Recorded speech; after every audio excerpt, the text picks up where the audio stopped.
Are you listening? This is the Rob Scott Show. Damn. I mean, really, like, if we're not trying to change the world, what are we doing? Yeah. Welcome back to the Rob Scott Show. How are you? Good to see you, Sarah. Oh, thanks. It's good to see you too, Rob. All right. What are we going to talk about today? I think today we should talk about some clarity stuff. Yeah, I think so, too. Can we get clarity about clarity? Let's get some clarity about clarity. And more than that, let's talk about how to find clarity, right? And I think that, you know, what do our clients say? So many people come to us and they're overwhelmed. They're not feeling effective in their life. They're dealing with decision fatigue. You mentioned something to me once. You said they don't have appropriate reactions to stuff. Do you tell me more about that? Right. Because someone who's, really feeling a lack of clarity or in a lack of overwhelm or in a state of decision fatigue, which most of us are. Right. I find that the more overwhelmed you are, the less able you are to distinguish, hey, this is something that should kind of tip the scale for me, or it shouldn't. And because everything's just like kind of at the surface for you, everything tips the scale for you. So if you've ever had a conversation I with love that. Yeah. who seems to be like overreacting, you're like, whoa, it's not that big of a deal.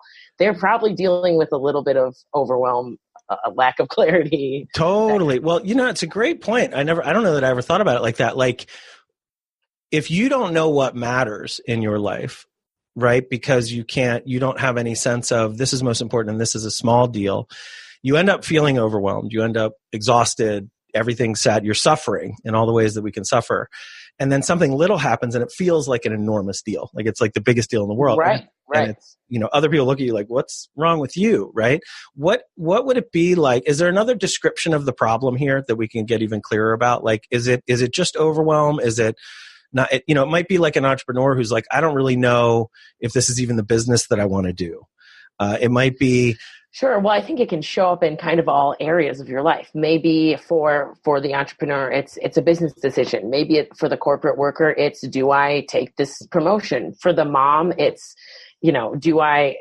are my kids ready to transition to X, Y, and Z? Or, it could even be simpler. It could even be like, am I supposed to go shopping right now or, clean my room and do laundry? Like literally, I'm not sure what to do in this moment. And it's, we're set up with so much technology where we're getting all these pulls at our attention. We have all these communication channels. We're in this loop of almost a reaction to, did somebody talk back to me? Does somebody want my attention? Oh, my phone buzzed again.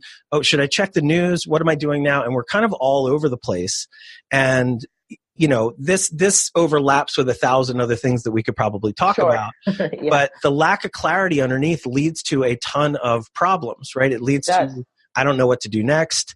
I feel overwhelmed. I have these bad reactions with people. And ultimately, internally, when we switch to not what it looks like on the outside, but internally, we end up feeling anxious. We end up feeling tired. We feel like our life has no purpose or point. And so if we get clarity, and I don't want to oversell it, but it's a huge change if we can actually all of a sudden go, wow, this whole bunch of things that I thought mattered a ton don't matter at the level that I thought they do. Now I can focus on things that I really control, that I really can have effect on. This is what matters. And I know what to do in this moment. It's like instant relief, right? It immediately, you immediately feel more confident. You immediately feel less stress. You can immediately be more productive immediately, right? Without resistance. Well, I was just going to say your example of, do I, start my laundry or go to the grocery store? Not to totally veer away from clarity, but related is procrastination, which is often what a lot of people are working on with us too. But that's kind of how I check myself. When I'm in overwhelm and I have that, I'm like, well, what do I do? What often happens is I do neither because I can't decide. And then I'm like, I'm going to go do something else that has totally no meaning, gives me no kind of significance to like feeling good about myself. I'm just like, I can't decide on these two things I have to do. So I'm going to go do something that's completely unrelated. Hence the procrastination cycle. Yeah. Or, I'm going to go Netflix and chill with myself because I don't know what to do right now. So I'm just going to bug out and watch TV, or I'm going to scroll on Facebook, or I'm going to do whatever. So it's really interesting. And just a short tip here, just deciding something. And part of this is the worry of, am I going to be wrong? What do I do? But that lack of clarity, that feeling before. So let's go back to that simple example of like, do I clean the house or do I go shopping? it really doesn't matter 50 years from now, right? If you were to back up and look at the big part of your life, both of those probably need to occur at some point. It doesn't matter what you pick.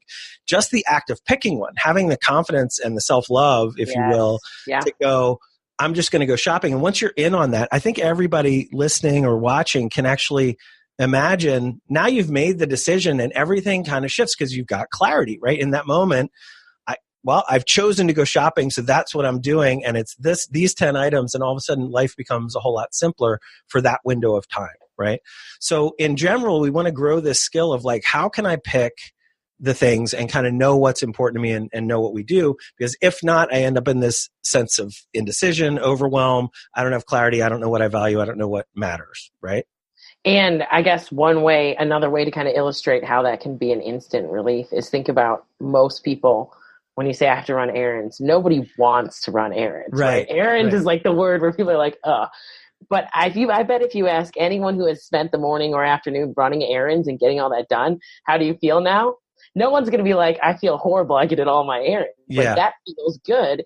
And so that's like, because you're able to kind of knock those out. So it's almost always, and we talk a lot about mindset. It's almost along with self-love. It's like, time management. It's changing your perspective. It's like, kind of being responsible and kind of just totally like, and so how can you be in your own life somebody that you respect and believe your own word, right? I wasn't sure if I wanted to tell this story or not, but I'm going to tell the story of Steve. Okay, great. I think this is super valuable. So imagine that you go out and all of a sudden a friend named Steve calls you up and you really like Steve and you're like, this is fantastic. And so Steve is like, look, I can't wait to see you. Tomorrow night, I'm going to meet you at the restaurant. I will be there at 7:30. Meet you there. I cannot wait to connect. You're super excited. You go to the restaurant. You're there a couple minutes early, 7:25. You sit down. You're waiting for Steve. All of a sudden, 7:30 comes. Steve doesn't show. 7:40 comes, Steve's still not there. There's no call, there's no text, there's no anything. All of a sudden it's 7:45, 7:50, still no Steve. You decide, I'm going to at least order some food. I'm sitting here taking up this table, so you've ordered food. Now you're having your appetizer. Before you know it, you've had a whole dinner by yourself. You leave. Maybe you're a little bit mad at Steve. You're kind of annoyed. He's a good friend. You like him a lot, so it's okay. He calls you that next day. He goes, oh my gosh, you have no idea what happened. That was so horrible. I'm so sorry I did that to you. This thing came up and I should have texted, but I didn't, whatever. Let's meet tomorrow night. Let's do it again, 7:30. I'll meet you there, right? So you go back and Steve doesn't show. He doesn't call. You end up, the waiter sees you again and is like, oh, here again alone? What's going on? Oh, my friend must have another issue, whatever. Let's say it happens a third time. And a fourth time that Steve doesn't show up for you. At some point, you're going to start feeling like Steve doesn't respect you. Steve doesn't like you. At some point, you're going to stop showing up for Steve because Steve hasn't been his word with you, right? So you may even love Steve still as a person, but I'm going to imagine that eventually you'll get mad enough that you won't keep showing up to be disrespected like that, right? It wouldn't be an infinite amount of times before you'd stop. It would probably be 3 or 4 before you'd be like, Steve, like, you're going to have to come over to my house for dinner. Like, I'm not going to go out and wait alone for you again. This is absurd, right? So at some point with others, we end up holding a boundary and saying like, that's enough. You can't treat me that way anymore, right? There's some level where that starts to happen.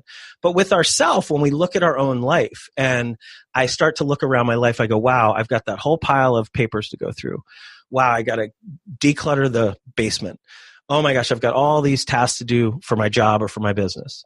Oh, my partner wants me to do all these things, and I've got to go shopping, and I've got to clean the house, and all this stuff. When we look around, and each one of these look arounds, we're saying in our own mind, you should do this, you should do that, you should do this, you should do that.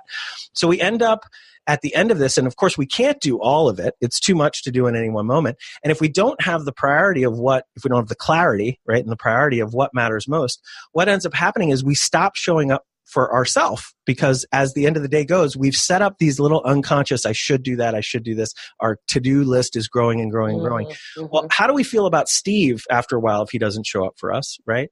Well, turn that back about yourself. If you're setting up, I'm going to do my taxes, I'm going to clean the basement, I'm going to do all these, and you don't have any clarity about saying no to any of them, you're expecting yourself to do them all.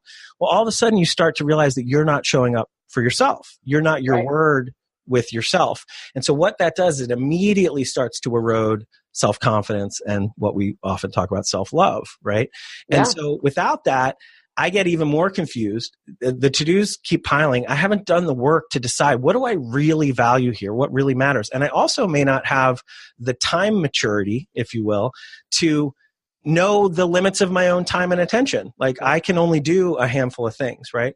So I really want to echo again how just like we would stop and we would probably begin really getting angry at Steve if he didn't show up and he didn't respect us enough to call and do all that. We start to get really angry at ourselves as we have these ever-growing to-do lists. We're pulled our attention in every direction. We don't know what matters, this lack of clarity. So I think we started even more gently about what the problems of lack of clarity may be, because if we don't have clarity and we don't have that, we end up with potential all the way to like self-hatred or lack of self-love. We don't trust our own word with ourselves. And so through that, we don't have the confidence when something that does matter that comes up, we don't have the confidence to even say to ourselves, oh, I will do that and that will happen and that's going to go, right? And so then if we're not that person to ourselves, who are we in the world? Right? Are we able to be our word with other people? So all of a sudden I'm making promises to my partner, whether that's my romantic partner or my business partner or my kids or my parents or whoever matters to me. And I'm saying, yes, I'll be there at whatever time. And then I find that I'm running late because I didn't prioritize. And I end up without the skills to actually be my word to myself or anyone else. This is a crisis, right? This leads to real upset about yourself, really not knowing what's going on. And so the beginning of this is, how can I start to really figure out what do I value? What really matters here? And with that list of things in your home, you've got to actually move your focus away from all of it and decide, this one thing, these 3 things, these 5 things, whatever those are, these are the most important. And these are what I actually will show up for myself, either today or this week or whatever that is. And as we start to actually exercise what I call the no muscle, right? Being able to say no to things like, so if it's not tax time and you've got the pile of taxes, that may not be the urgent thing right now. So don't make that commitment to yourself. Look at it and go, I know I want to do that. I know I have to do that at some point, but it's not today, right? So now you've just set like, okay, that's the one thing I can put away for today. How about my, decluttering my clothes closet? Well, if it's not a today thing, it's not today. And so now I'm getting clear on what do I really expect myself to do? Well, today I do expect I'm going to clean up a little bit. I'm going to go shopping. I'm going to do these 2 things for work. And now it's my job to see, can I show up for those for myself? I may not get the results. Problems may come up, but for my self-respect, did I actually do what I said I was going to do to myself? And did I set like a reasonable list of those things? That is an enormous game changer if we can grow that skill for ourselves, right? Does that make sense? Yeah, it definitely does. And I think it's really kind of an interesting study to look at the word clarity and confidence or self-confidence and realize how real close they are related. Yeah. So if the issue is lack of clarity, there may probably be an issue with the lack of confidence, because you probably will find that more confident people aren't saying, hey, I don't know what to do next. Yeah. They know what to do next. Like that's almost kind of like the staple of someone who is confident or self-confident or takes action or gets their goals done. And the other, because they feel self-empowered to make those decisions. Right. I was just going to say, and the other thing is the self-love aspect that goes along with having self-confidence, which then kind of disintegrates the lack of clarity issue that so many people struggle. So if everybody who hears this idea could actually just decide, right, and we could call this a mindset shift, if you could just decide that you're empowered as an adult to make your own decisions about what you value and what's important. See, so many of us never grabbed on to that individuality, right? We're still kind of waiting for someone else to tell us what's most important and what we're supposed to value. We're still waiting to like discover that somewhere outside ourselves. And the move here is to actually grab that internally and go, yeah, this is what I care about. And here's a whole different topic. If we fall into the codependent place, if that's like a strategy of survival for us and we're enmeshed with other people, all of a sudden somebody else being happy is what we think will drive our happiness. So we work really hard to keep our partner satisfied or all these things. A lot of that, we got to bring it back to ourselves and actually go, what is it going to be that's going to make me happy? And when I know that, right, what really do I value here? What's most important? So literally going through like your values, and this is probably something for another talk as well. We could do a deeper dive on this, but very quickly it's like, what are the areas of life where you want to have certain outcomes? For me, it's like my business, my relationships, my friendships, my physical health, how I'm feeding myself, how I'm working out. Very quickly I can get to the 5, 10, 15 top things that I truly care about and want to have effect over, right? And I can list those out, and that's great. There's another distinction here, and I'm going to actually mention Jordan Peterson's name in this, and he's a fairly controversial guy. I don't know why he's as controversial as he is, but he seems to be thrown under the bus by different news sources. So I'm not advocating all of Jordan Peterson's ideas. That's not what I'm doing. But I'm saying that he has one great idea that's called clean your room. And I'll do my best to kind of steal his ideas here to share them, because I think they're really important. The question he has, and I don't know if he's teaching right now or not, but he was a university professor, and he would teach his students that the best question to ask them is like, are you cleaning your room? And why would he ask that? Why does that matter? Well, especially our younger generations these days, but often, people who are really like angry at the political process, imagine somebody like that. Many of us are shaking our fists at these big things that we actually have no control over. Right. So if I'm yelling about what the foreign policy of America is, and I'm literally like letting that kind of dominate my consciousness, like I've watched something happen on some news outlet, and I hear that a bill happened in this way. And now I'm not saying it's unreasonable to care about that. Like it matters to have an opinion and care about that and do whatever. But if we get lost in that's our entire focus, right? Jordan Peterson's question is, well, have you cleaned your own room yet? Right. And why does he say that? Well, if I'm shaking my fist at this big thing that I have no control over, and then he goes, have you cleaned your room? And I say no, he's like, well, the first move here is to actually move your attention to what you really control and get really good at that, right? Because his point is to keep your room clean is actually harder than a lot of us think. It takes time and attention and some follow-up and all that stuff. As you get better at cleaning your room, then it's like, well, have you cleaned your whole house? Like what's going on there? When you gain mastery at that, you become really a person who's managing the things in your life that you can control. So then what might happen is you might say, well, I'm going to be a local business owner also.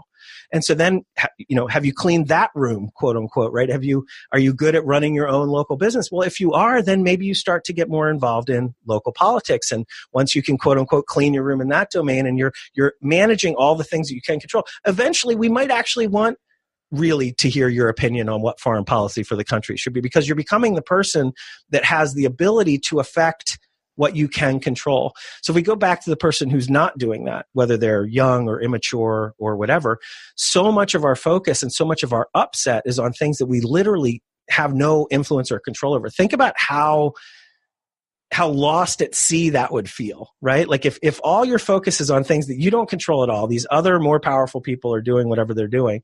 I'm not saying put your head in the sand and ignore it. Of course, there's things that matter. We want to know your opinion on things.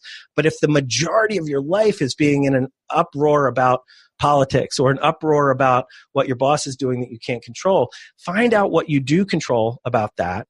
More importantly, for clarity, find out more what you really control in your whole life. Like you can go shopping today if that's important to do. So rather than railing against the system that you don't control, go shopping, handle your own life, and then let that expand into being able to control more and more and more things as you get better at it.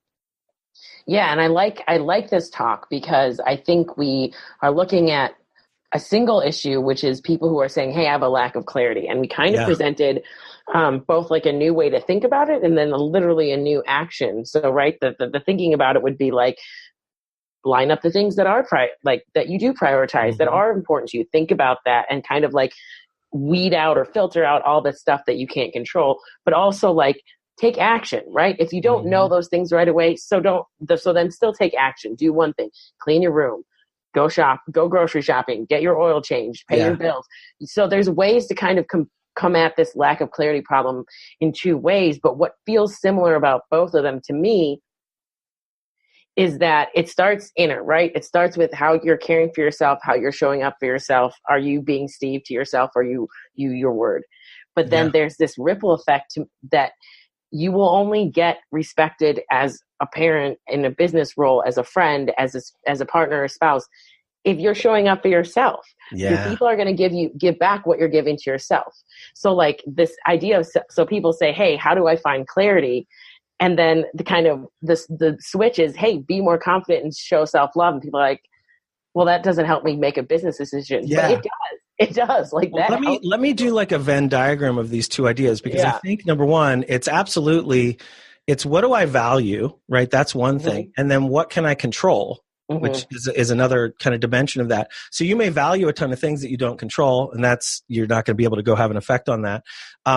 And in this, it's like, give yourself the ability to build a strong no muscle. Like, say no, even if you value them and you control them, even within that, you're not going to be effective at all of that. So it's really the confidence to simplify it down to the essence of what you most value, what you really control, and do it in that order.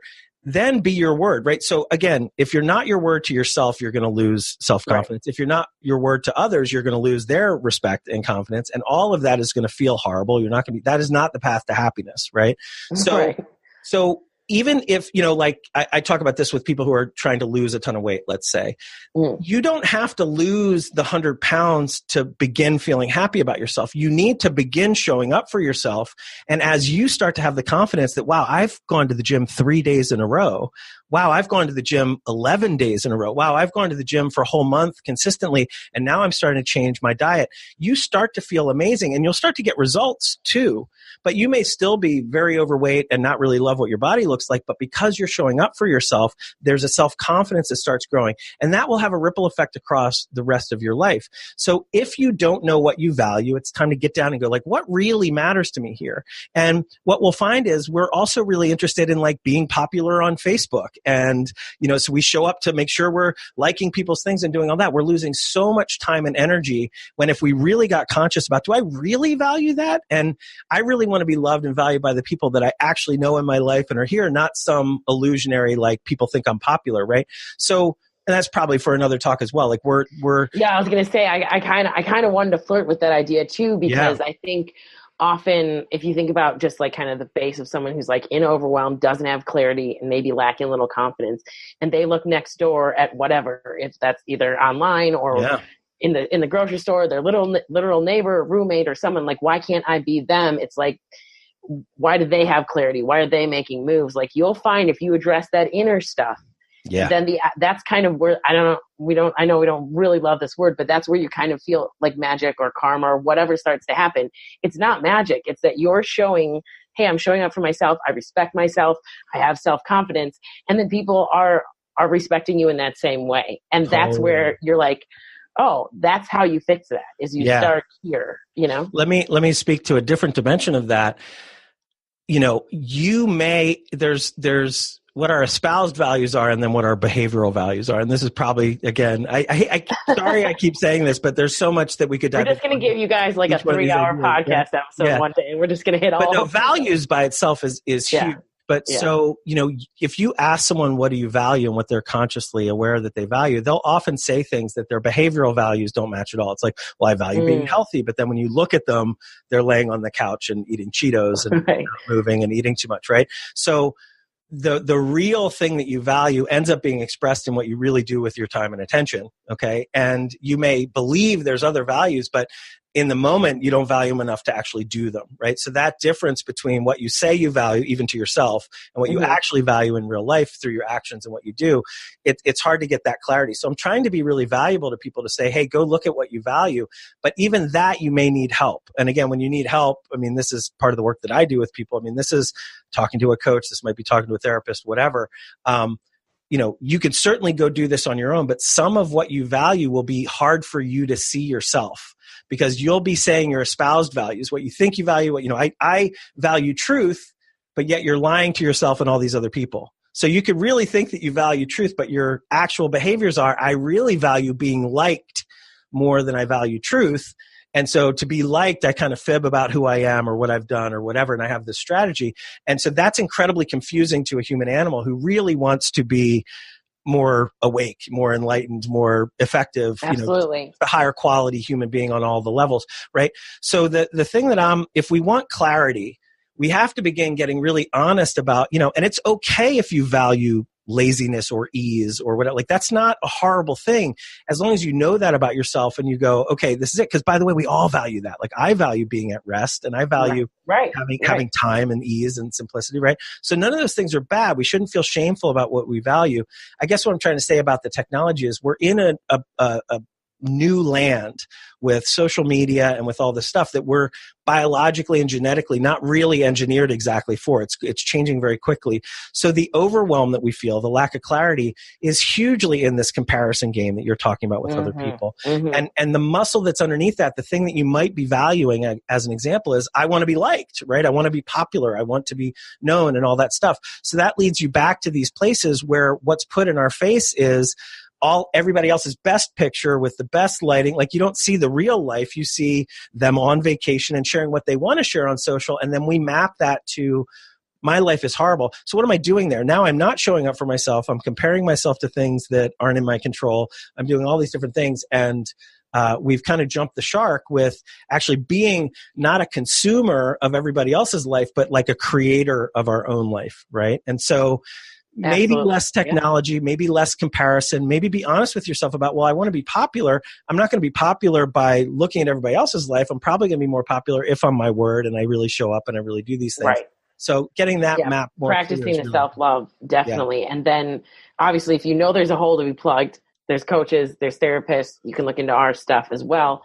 And another thing that I think is kind of like a quick cheat, if you're just listening and this is kind of striking a new chord with you and you want to explore it deeper, what might be an interesting experiment for you to do is go ask either a close friend or a trusted partner, someone that you really, really knows you, sees you regularly, and just ask them, like, what are the things that you like about me? Or when people give you feedback that you're kind of like, that doesn't feel like what I think of myself, ask them to clarify, like, what did I do or what did I say that kind of made you to think that?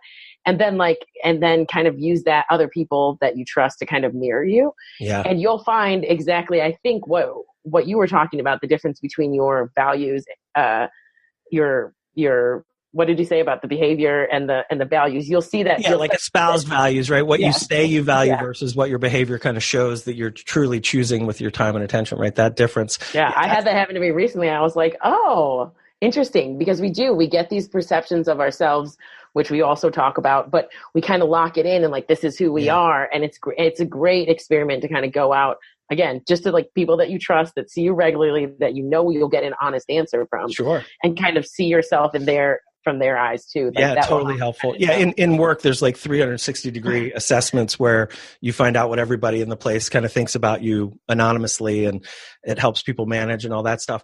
Let's wind this up. Let's take it back. We got people who don't feel clear, maybe even about their purpose, maybe about anything in the moment. They don't know what to do. They're overwhelmed. It's really hard. It all, because they're not being discerning about what's important, everything feels important. And so now they're getting lit up at little problems seem huge, because it's like the straw in the camel's back. It's just like kind of killing. Right. So, some of the shortcuts out of here, just to kind of recap what we've talked about. You need to connect with your values, and that could be a little bit more difficult than you think. But if you've given it no thought, giving it just some thought can be really helpful. What matters here? On top of that, you need to then kind of consider, what do I control, right? So like Jordan Peterson says, are you cleaning your room? And I love it, because before we had this talk, we were discussing maybe what to talk about. You brought that up. You're like, the go-to next thing might be that one pile in the corner. Just go address it, right? And just see how much accomplishing something, instead of being an overwhelm and accomplishing nothing, how can you actually affect something and make a change that will make you feel better? And then, some people say make your bed every day that you get up, because you're starting the day with a win. You're not leaving this mess behind you. It'll make you feel better. It will build your confidence. It will help you kind of manage your time. Like all those awesome kind of gifts that come with this relief. So connect with your values, right? Yep. Focus on what you can control. Yep. Simplify those things. We talked about the story of Steve, where if you're not, if someone doesn't show up for you, we eventually kind of don't like them and get upset about that. And that's what we're doing to ourselves. So decide, moment by moment, what is the most important stuff to do today? Make it a realistic list. Build that no muscle, where you're not taking on, just to make people like you, a new commitment to run the local parenting group, or, yes, I'll pick up your kids from school, 3 times a week because you're being friendly. That's going to overwhelm you, right? So simplify, give yourself more time to really know what do I care about, what matters here. Probably good to do a little less tech, right? Simplify, because that's going to naturally pull you into options and other people's thoughts and all these things. And we tend to lose ourselves. And I will say it one more time. There's this see if you can strengthen your no muscle, right? Have the self-love and the confidence to be able to say no to more things. This will allow you to stay simple, be your word to yourself and to other people. And that becomes the kind of person that can grow in your capacity and ends up being a leader that we really want to hear from, and somebody who actually loves their life and is super happy. And start with yourself. Clean your, take care of your own house. Start here, because that will give you endless amounts of benefits that probably the benefits that you want, but it's got to start here. Totally. Yeah. So let's wrap it up there. I think that's good. Thank you, Sarah. Yeah, that was awesome. All right. Great talking to you, Rob. All right. We'll talk to y'all again soon. Bye-bye.